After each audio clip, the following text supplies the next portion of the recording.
Blue babies ang tawag sa mga sanggol na nagiging kulay asul ang balat dahil sa kakulangan ng oxygen sa dugo. Karaniwan itong makikita sa mga may kondisyong tinatawag na tetralogy of Fallot. Ito ay isang uri ng heart condition na congenital o makikita mula sa pagkapanganak pa lamang ng sanggol. Nakikita ito sa 400 bata sa bawat 1,000,000 live birth. Talakayin natin ngayong umaga sa usapang pangkalusugan ang tetralogy of Fallot at ang management nito kasama ang cardiovascular at thoracic surgeon na si Dr. Christopher Cheng. At this morning mga kasama natin si Dr. Christopher Cheng, isa po siyang cardiovascular at thoracic surgeon. Good morning, Hello. Doc Cheng. Good morning sa inyong lahat. Ayan. Again. Ano po ba ang tetralogy of Fallot? Actually, ito isang congenital heart disease. Ano? Pag sinabing congenital heart disease kasi, pagkapanganak, kasama na niya. And then, kaya ito tetralogy kasi meron siyang significant na 4 na defects sa heart. And so, all in all, ang pinaka-effect nitong damage sa heart or abnormality sa heart, ang blood circulation sa buong body, hindi siya na-oxygenate ng Kulang maganda. sa oxygen. Ito ba yung tinatawag na blue baby? Yes, Kasi kaya walang nangyayari. oxygen. Yes, Opo. nagiging blue sila. Sa mga congenital heart disease kasi maraming nagkakos ng blue babies. Opo. Pero itong tetralogy of Fallot ang pinakamadalas na cause. Nasabi niyo ho 4, no? Ano ho ba yung mga 4 na depekto na to sa puso? Kasi yung isa dito, yung abnormal take-off ng aorta sa dalawang ventricle kasi meron sa heart natin may right and left. Left eh. ventricle. So isa yun, ano? Yung isa tapos may isang butas May na butas, malaki oo. na kailangan pasakan din. Yung isa nito, yung parang malalignment, yung pulmonary valve medyo makipot. Hindi na lang papasukan ng blood. And then isa dito yung makapal na right ventricle. Doc Cheng, bakit po ba nagkakaroon ng tetralogy of Fallot? Ano po ba, is it because of the mom, hindi niya inaalagaan yung sarili niya or marami siyang medicines during the pregnancy? Or uminom ng alcohol? Sa mga no? studies kasi walang specific talaga mapipinpoint na exact cause, pero madalas kasi na ang sanhi ng congenital heart disease, yung mga sakit, pwedeng mga infections or mga conditions during sa first 3 months, ng especially ng pinaka organ forming stage ng pregnancy. So Measles madalas ito ba? mga Oo. German measles, Oo. even pagiging alcoholics, yung mga yan, even mga Smoking, sakit, yeah, oo. smoking, yes, anything kasi maraming pwedeng possibility. So physically, anong nagiging itsura ng sanggol na may tetralogy of Fallot? Usually kasi you see them madalas sa baby stage. Po. Talaga medyo blue sila. Hindi siya exactly blue na yung parang sa dagat. Medyo may pagka-grayish. In-incubator ba yung mga ganon? Yes, usually sila. And then, Gaano katagal? depende kasi kung may gradation din yan, may degree. Yung iba, merong konting corrective factors, nakaka-uwi naman sila kagad after a few months, awaiting for yung tinatawag na corrective. Yes po. Kasi meron kami tinatawag na palliative surgery, yung pantawid na operation para lang for the meantime, masyado siya maliit to undergo a complex operation. Ito muna ang operation na simple para lang mabuhay siya until a certain few months, 6 months at least, bago gagawin yung parang pinaka-correction talaga. Ano yung correction? Kailangan may surgery, heart transplant, or what? Yung butas na malaki, pinapatch namin. Opo. And then yung makipot na daan papunta sa isang valve, pinalalaki namin. Paano pag hindi na-treat yung ganun po? Yeah, oo Na, nga. kunwari hindi siya nalagyan ng, hindi na-manage yung butas, anong mangyayari sa kanya? Magsusurvive ba siya at what Lifespan age? kasi will really definitely become short. Pero kung... Average lifespan ng mga babies o mga adults who have this problem? Kasi depende rin sa how bad it is eh. Pero kung na-correct kaagad, if they're the good ones na maganda yung mga anatomy, na makukuha sa correction na maayos, they reach adulthood actually. Pero yung mga iba kasi hindi nila kayan. Pero affected ho ba yung activity nung paglaki? Like for example, hindi na ba siya pwede mag-sports? Stunted din yung growth. Oo, Ah, stunted. Kasi Oh, hirap sila okay. makahinga. Sometimes nagkakaroon sila ng spells, yung nagbo-blue sila, and then biglang tawag dito, mag-coma, mag-seizure, ma-stroke. Pati mga food na high in cholesterol bawal din. Yes, actually. Although bawal sa ating lahat din yun. Yeah. Kinain lang natin.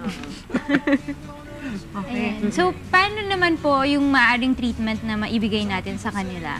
Aside Well, from those that you've mentioned already. Well, prevention is the first thing pa rin, ano? And siguro, meron mga centers tayo dito, most of the patients sa mga bata, yung mga tinatawag blue babies na nakikita sa center namin, mostly are tetralogy of Fallot. And then, nagagawa naman namin ng paraan. And hindi kasi hindi namin masasabing lahat kayang gawa ng paraan. Sa Philippine setting po natin, ilang percentage ng Filipinos natin ang merong ganitong sakit? Marami ba? It's hard to say kasi maliit naman. Pero if we're going to say yung mga bata na may blue babies, ang percentage ito malaki. Pero not necessarily tetralogy naman yung dahilan Yes, ng ano na. Kasi we have other more complex na diseases na nagkakaroon ng blue baby. Pero this is actually the better one. Hindi naman to nahahawa. Like, for example, kunyari ikaw, yung mom mo nanganak na may blue baby siya, ikaw magkakaroon ka na ng ganun. Meron Pwede kasi rin. sinabing genetic or hereditary Hereditary. tendency. Yes, meron.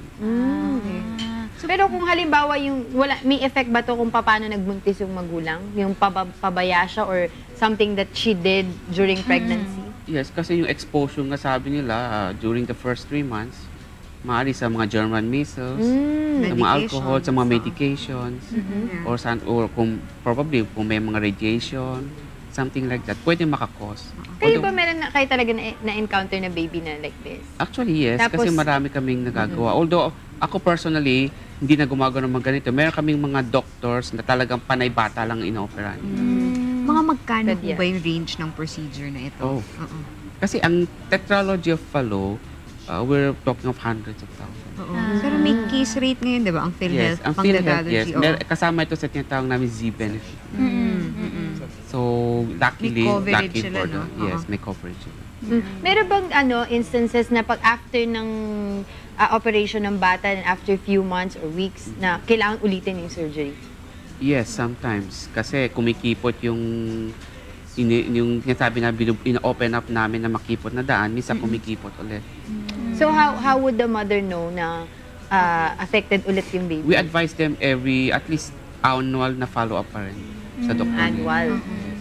Pero kunyari may mga surgery na sila after the surgery, may mga bawal ba sa kanilang kainin or bawal na Siguro gawin? bawal pa rin yung katulad sa atin ng bawal healthy food. yun lang. Yes. Same. Okay. Right after the procedure ho, how often should they follow up? Oo. At least once a year. Once a year. Once Okay. Alright. Ayan. Ayan. Mga katanungan yan. Doc Sheng, paano po ba nila kayo makakontakt? Like yung sa clinic nyo? Sa Philippine Heart Center pa rin ako nagme-maintain ng clinic sa room 506 Medical Arts Building. Actually, we have a direct line there. Ang Philippine Heart Center has 50 trunk lines. 925-2401 up to 50.